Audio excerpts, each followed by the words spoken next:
It hasn't been super easy for me to tend to my skin as well as I want to lately, but I still want to try. So I haven't done my brows for about a year or sugared any part of my face actually. So I'm going to do that now because it always makes me feel like I have a clean slate to start with.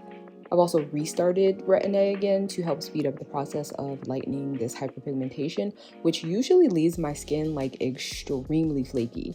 But right now it's actually really mild because you have to stop using your actives, both retinol and chemical exfoliants, for about 2 weeks prior to sugaring. And if you're on Accutane, you cannot wax at all. Since we're about to sugar, I want my skin to be actually bone dry, as in stripped of everything, because sugar only sticks to hair and dead skin if it is clean. That means totally free of oils, lotion, sweat, and even water. For that, I will either use Castile soap because it's very alkaline, or lately I've been using black soap, specifically a powder that I discovered years ago at GNC of all places. So I have a brand new bottle. Now, normally we do not exfoliate the same day that we intend to sugar. We do it at a minimum the day before and at a maximum like 3 days before. But I am going to exfoliate now because I want to show you my hack for a very gentle approach using burping cloths. Not only do you get a lot of surface area to work with, I love these because they have just enough texture to help slough off dead skin, but are delicate enough to use every day if you want. It's literally like gauze, which if you can use it on wounds, you can use it on your everyday skin. For some reason, I cannot find a single wax strip, so we're gonna make some more. And I do have a video on making your own reusable wax strips. It's really old, but none of the information has really changed except for that I've finally invested in some pinking shears, which can help with the fraying. But you don't have to have them, nor do you even need to buy fabric. You can just upcycle your old clothes like jeans, t-shirts if they're thick enough.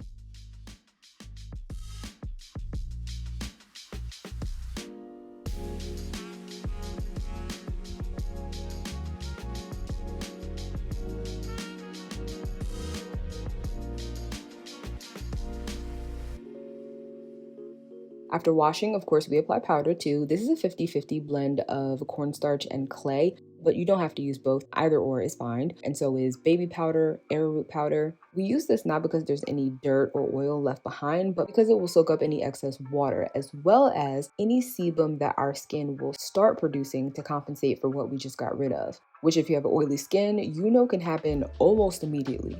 Or if you start sweating, which tends to happen when you get nervous.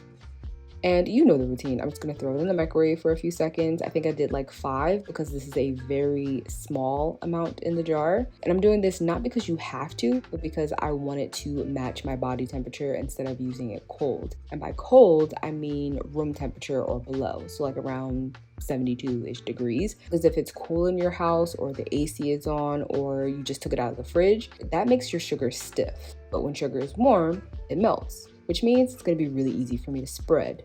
The only time that your sugar has to be hot is when you're cooking it because you're making it into a thing that it's not. So it's not going to burn you unless you keep it in the microwave for too long. If your sugar is runny to the point that it flows like water, you must wait for it to cool down.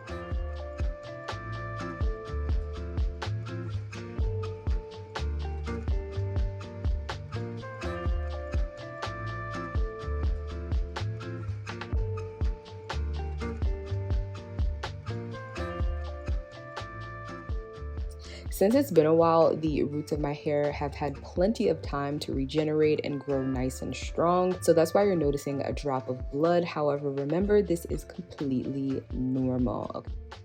Reminds me of a time when I was getting an underarm wax and the esthetician told me I was sweating like a pig, which mind you was only because they were not my regular wax person and was in fact not doing their job well. Not shocking given that their lack of professionalism even making that comment to begin with. So probably no surprise why I now do everything myself.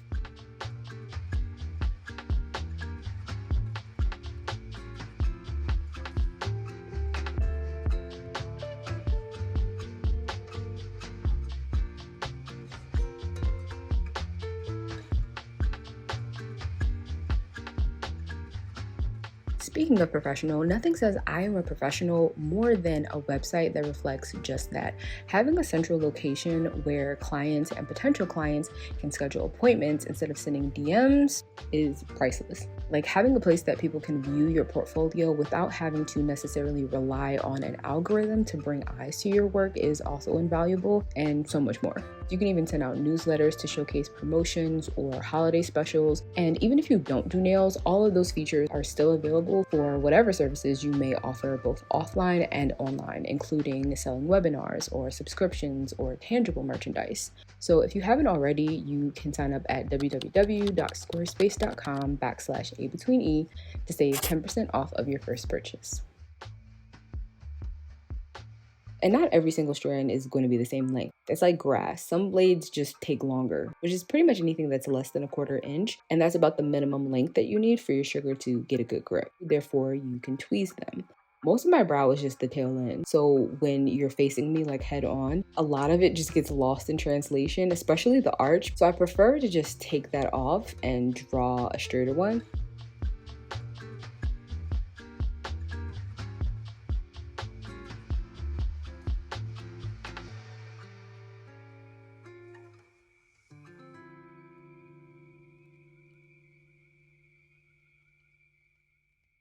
Fine details like this is where that pointed end comes in really handy because you can use it to either take hair out of the path of the sugar or push it further in. This is why sugar is so versatile because no, you don't have to use strips at all. You can just use the flicking method either with the tool or just your fingers, like in this video where I sugared my friend's upper lip.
Fine details, I just tweeze, especially for the top of the brow, because I want them to look somewhat natural versus like fully manicured and polished. That way, when I'm not wearing makeup, they look like they just grew like this, you know?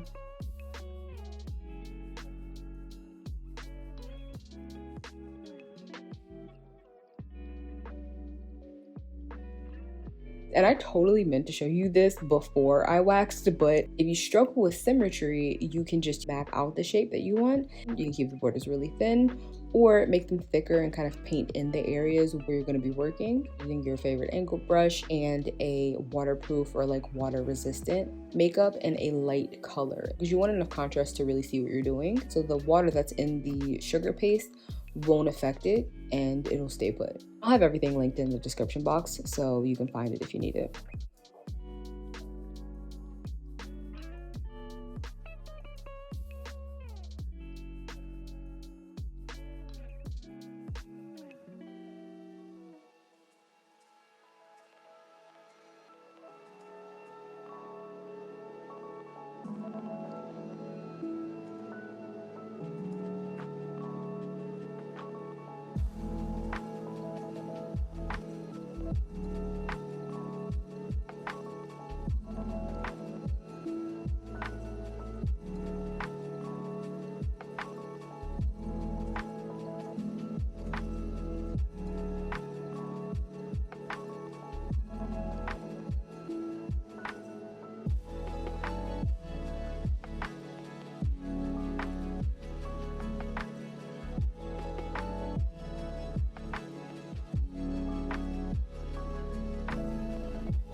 If you saw my last maintenance video where I tried the viral glass foot file thing, you know that although it performed pretty well in my opinion, I still felt like I had a lot of callus left behind. Even after moisturizing, it was super apparent. You could especially see it where I was like poking at the skin in the areas that I usually have a high yield, and I was right, because unfortunately only a few days later, like maybe a week, this is what I got. So I'm gonna take all that bulk down. My number one rule, I do not use these on wet skin. There's just no reason for that, and I feel that it is actually more dangerous because then you can't see what's what. Once you hydrate the skin fully, it looks like the rest of your skin. Maybe not for a long time, but for a period of time. So I want to keep it dehydrated until I am done. As you can see, callus looks a little bit more yellow because it's just like a bunch of translucent layers that have keratinized. How I know I've removed enough, the skin starts looking flushed. It's a little pink, it's a little rosy because you're seeing blood flow to the surface. Also, touch.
Now, also in the last video, what you didn't see is that despite nothing happening while I was vigorously rubbing off my nail polish, after soaking, however, this happened.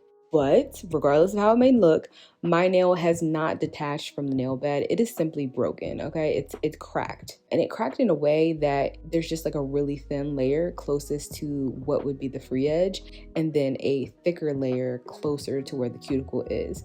So I guess that's why I just went like completely undetected while it was fully dry. But then after submerging it in water for like 30 minutes, it exposed that defect, which I'm being honest, I have no idea how I did this, but that's weird. That's suspicious. I'm guessing I stubbed my toe, which I'm afraid does happen quite frequently.